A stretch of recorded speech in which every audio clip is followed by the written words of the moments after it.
Et si l'esprit de celui qui a ressuscité Jésus d'entre les morts habite en vous, celui qui a ressuscité Christ d'entre les morts rendra aussi la vie à vos corps mortels par son esprit qui habite en vous. Romains 8, 11. L'esprit vivifiant rendra un jour nos corps immortels. Lorsque ce corps corruptible aura revêtu l'incorruptibilité et que ce corps mortel aura revêtu l'immortalité, alors s'accomplira la parole qui est écrite. La mort a été engloutie dans la victoire. 1 Corinthiens 15, 54. Le jour vient où il nous sera donné un corps immortel, glorifié, céleste, spirituel. Et avec ce corps, nous le verrons et serons comme lui, par la puissance de l'esprit qui vivifie. Mais maintenant, sur cette terre, nous pouvons avoir un avant-goût de cet esprit vivifiant. Lorsque nous nous sentons faibles physiquement, Dieu nous donne des forces supplémentaires pour le servir.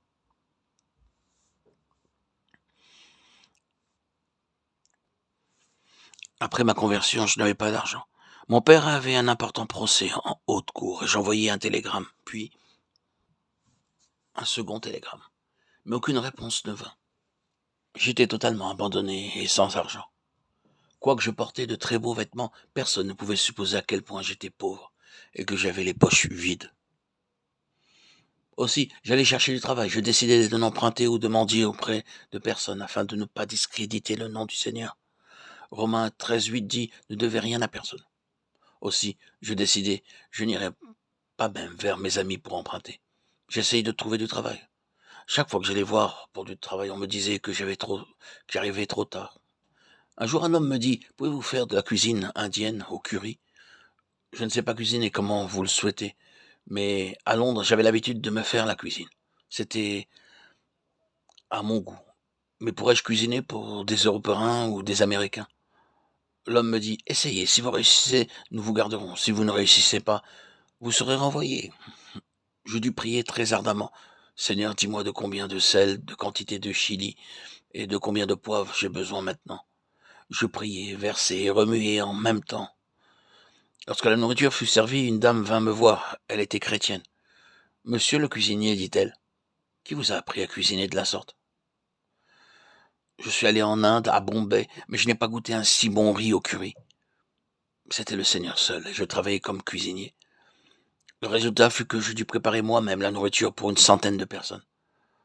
Sans aide, je dus préparer du riz, du mouton et d'autres viandes et légumes pour un millier de personnes. Je dus prier très ardemment. Seigneur, tu connais ma situation, donne-moi une force nouvelle, une nouvelle vigueur et un nouvel esprit. Et il me les donna. Pendant 2 ans, je travaillais et pas une seule fois la cuisine ne fut gâchée.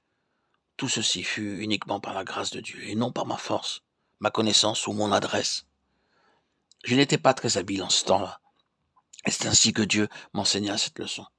Même maintenant sur la terre, nous pouvons réclamer une force et une sagesse exceptionnelles par l'esprit vivifiant. Lorsque plus tard, je vins en Inde, nous devions marcher quelquefois 50 km par jour pour l'évangélisation. Nous n'étions pas motorisés.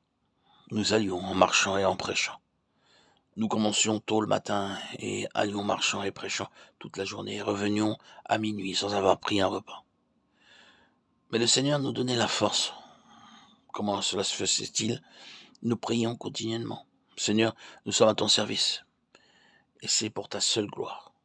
Nous ne connaissons pas ton plan. Donne-nous une force supplémentaire pour marcher. Je sais que ma constitution ne me permet pas de marcher pendant des kilomètres, chaque jour à tenir en même temps 5 réunions. Mais Dieu donne la force. Quelquefois, nous avons prié chaque nuit pendant 1 semaine, et même 2. Le Seigneur donne la force si nous la prenons. Vous vous sentez parfois fatigué physiquement, et vous avez de lourdes responsabilités à votre bureau, à votre école, à votre maison ou dans votre usine. Seigneur, donne-moi une force supplémentaire. Je ne peux pas travailler, touche mes os, mes muscles et mon corps. Et il le fait. C'est un avant-goût de l'esprit vivifiant sur la terre. Le même esprit vivifiant qui me donnera un jour un corps immortel afin que je puisse régner avec mon Seigneur Jésus-Christ pour toujours et à jamais dans un corps glorifié.